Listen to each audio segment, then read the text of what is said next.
Irmãos, a respeito dos dons espirituais, a respeito de tudo que nós temos falado nesses últimos dias, e já citamos também que tudo aquilo que nós fizermos tem que ser feito a benefício de toda a igreja, de toda a congregação. Mas eu quero deixar para os irmãos claro que isso é uma opção que eu e você podemos dizer sim ou não. E o conselho do apóstolo Paulo e o mandamento do Senhor Jesus é que seja feita para a edificação de todo o corpo. Então todo bom dom, toda boa dádiva desce dos céus, do Pai das luzes. E a Bíblia também nos diz que os dons e a vocação de Deus são irrevogáveis. Ou seja, o Senhor deu esses dons, o Senhor não tira. O que acaba é a nossa ligação na fonte. Imagina agora de forma figurada. Eu e você estamos ligados na fonte que é o Senhor Jesus Cristo. E depois nós nos desligamos dessa fonte. Aquilo que nós produzimos, a água que nós jorrávamos para a vida eterna, ela para de jorrar. Porque nós teimamos em viver uma vida de pecado. E uma vida de pecado é o que faz separação entre nós e o Senhor. E alguém pode dizer, mas pastor, o Senhor Jesus Cristo morreu por mim. E eu era pecador, pecadora, e agora Ele morreu, então se eu viver em pecado, Ele vai deixar de me amar, Ele vai deixar de estar próximo, irmãos. Não é questão disso. A palavra do Senhor também nos diz que se nós andarmos em pecado, em Hebreus capítulo 10, diz que se nós andarmos em pecado depois de termos aceito a Cristo, depois de termos recebido o Espírito Santo no nosso coração, já não resta mais sacrifícios pelas nossas vidas, porque você está decidindo andar nos erros mesmo depois de ter sido salvo, lavado e remido. Então não há muita conversa. Aquele que nasceu de novo, aquele que nasceu de Cristo, ele precisa mudar de vida, e isso não é o Espírito Santo que vai pegar e vai te transformar à força. Ele vai te influenciar, ele vai trazer, vai colocar diante de você oportunidades para que você aprenda. Mas depois de um certo tempo que nós temos aprendido, ele espera de nós essa resposta. E se nós procurarmos viver a vida de impiedade, a vida de pecado, a vida de dissolução que nós tínhamos antes de nos convertermos, irmãos, só vai acontecer uma coisa. Eu e você iríamos esfriar até nos desviarmos por completo. Até apagarmos por completo a atuação do Espírito Santo dentro do nosso coração. E eu tenho certeza que não é isso que nós queremos. Nós queremos uma vida de intimidade. Nós queremos amar ao Senhor e orar sentindo a presença dele e ser atendidos às nossas orações. Como é bom, irmãos, quando nós fazemos uma oração e o Senhor nos atende. Como é bom quando nós clamamos e o Senhor nos dá. Às vezes, uma vez que você ora, um pedido e o Senhor abre as portas.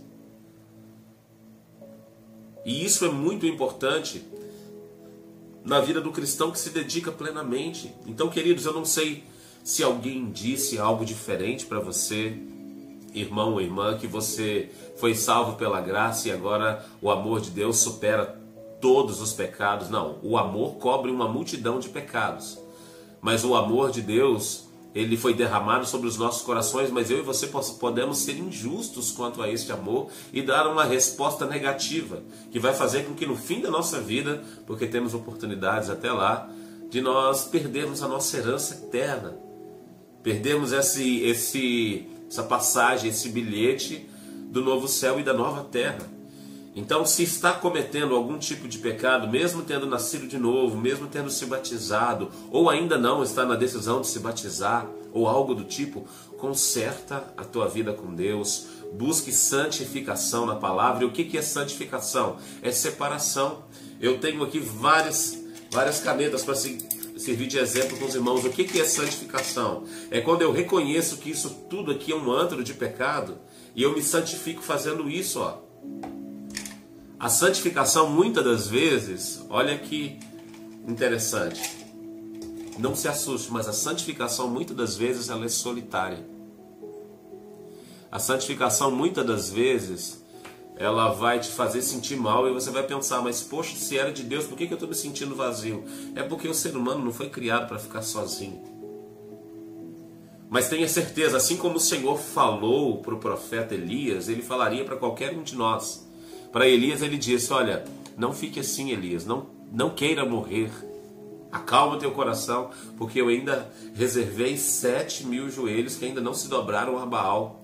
Mas Elias dizia: Senhor, só eu sobrei, todos os teus profetas morreram, todo mundo desapareceu, eu estou sozinho, por favor, me leva também, deixa eu ir para o céu, deixa eu morrer, me mata.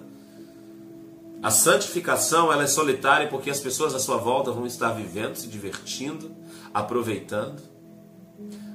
Irmãos, é interessante porque o contexto e o que eu preparei ia por outro caminho, mas o Senhor está me levando para isso, então eu creio que Ele deve estar falando com alguém. Santifica a sua vida, separe-se do mundo, separe-se do pecado, separe-se dos prazeres dessa carne, se envolva com coisas espirituais. Se a tua igreja já voltou, volta para a igreja, participa dos cultos. Você tem uma lista de pessoas que fazem parte do culto? Você tem uma lista de pessoas ali por causa da pandemia, seja você batendo o cartão ali sempre, quando puder. Não que a igreja vai salvar, mas a busca de contato com pessoas que se envolvem com Deus vai nos ajudar a santificar. Pessoas que se separam, que não é para santificação, mas apenas para separação do grupo, se enquadram em Provérbios 18, se eu não me engano, 18:2, que diz que aquele que se isola insurge-se contra a verdadeira sabedoria, ou seja, ele se levanta contra aquilo que é sábio de verdade para criticar, para destruir, para dizer e pensar que está bem, mas na verdade não está. A única separação que faz sentido é a separação do pecado, a separação do antro de pecado. Quando eu e você estamos querendo afastar da nossa vida alguma coisa que está nos derrubando da presença do Senhor, nós precisamos, a primeira coisa a se fazer é sair do meio das pessoas que fazem aquilo. Porque é o nosso círculo de amizade que está nos consumindo. E se esse círculo não se santifica, que é quase impossível todo mundo que está em pecado resolver do nada a se santificar, eu creio que isso é muito complicado, não duvido, porque o Senhor pode fazer grandes coisas, mas a maneira mais fácil é você sair disso e se envolver com pessoas que buscam a presença de Deus e se santificam diariamente. Queridos, não há nada de difícil de se entender, só é difícil de ser praticado. Mas o Senhor se agrada da nossa vida buscando santidade, buscando agradar o coração dele.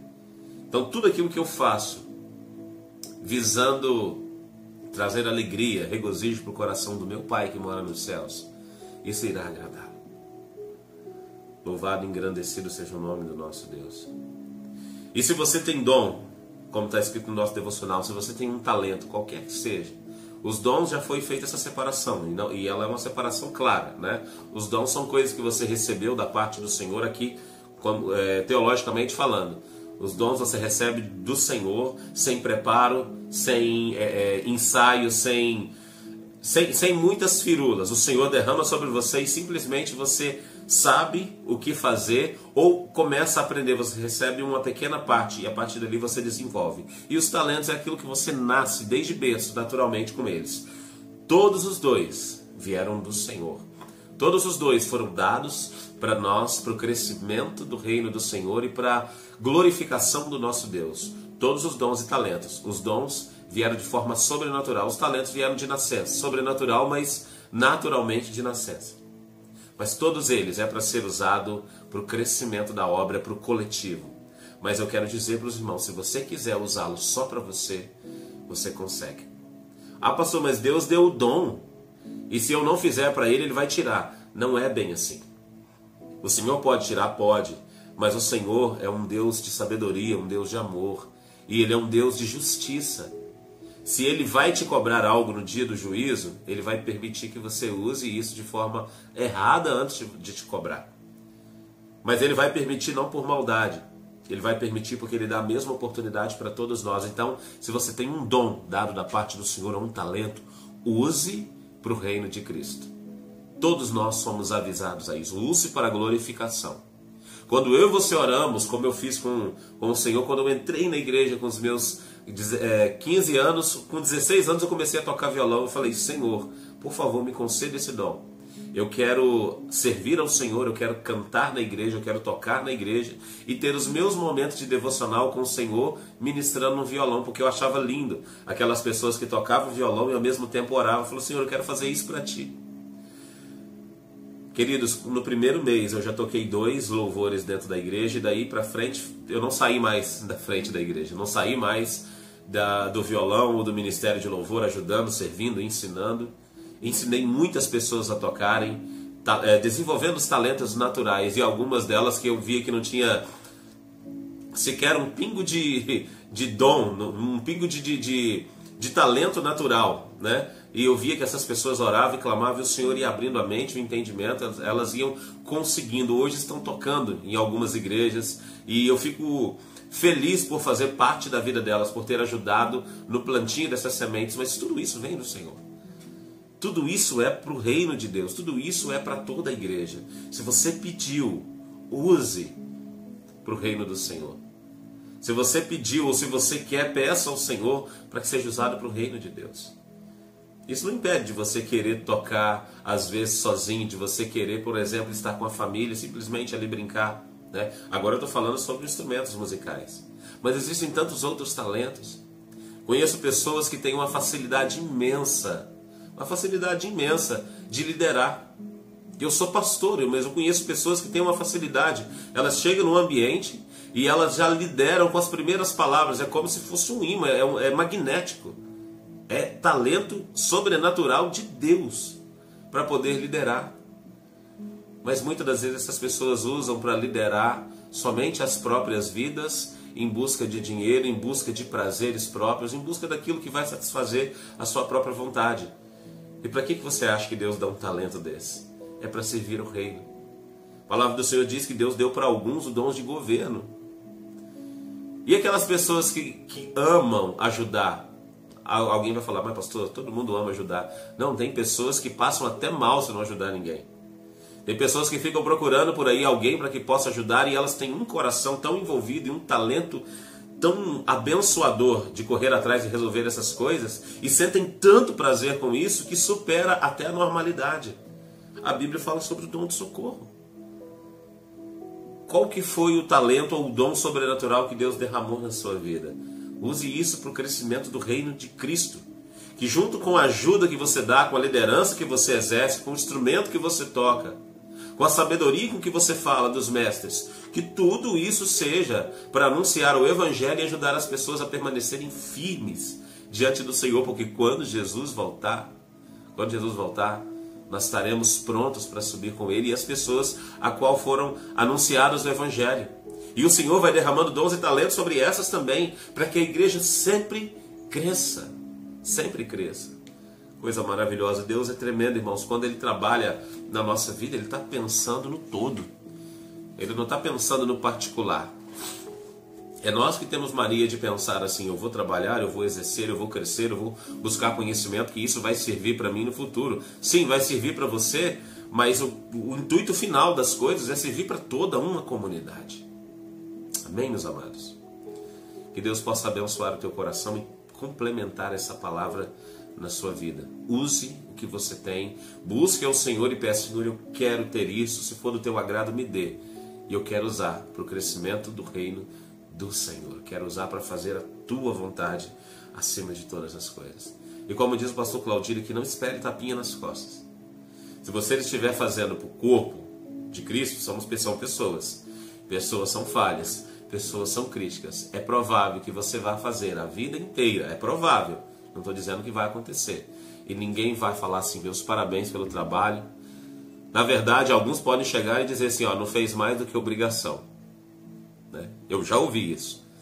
Na hora dói, queridos, mas se nós estivermos preparados, não vai doer tanto. E se nós pensarmos na nossa herança eterna, nós vamos fazer com todo o amor e carinho, porque sabemos que no dia do acerto de contas nós estaremos bem diante do nosso Deus. Que o Senhor ministre no teu coração, que você possa sentir-se repleto, pleno e plena na presença do Senhor, satisfeito com aquilo que o Senhor tem colocado nas nossas vidas.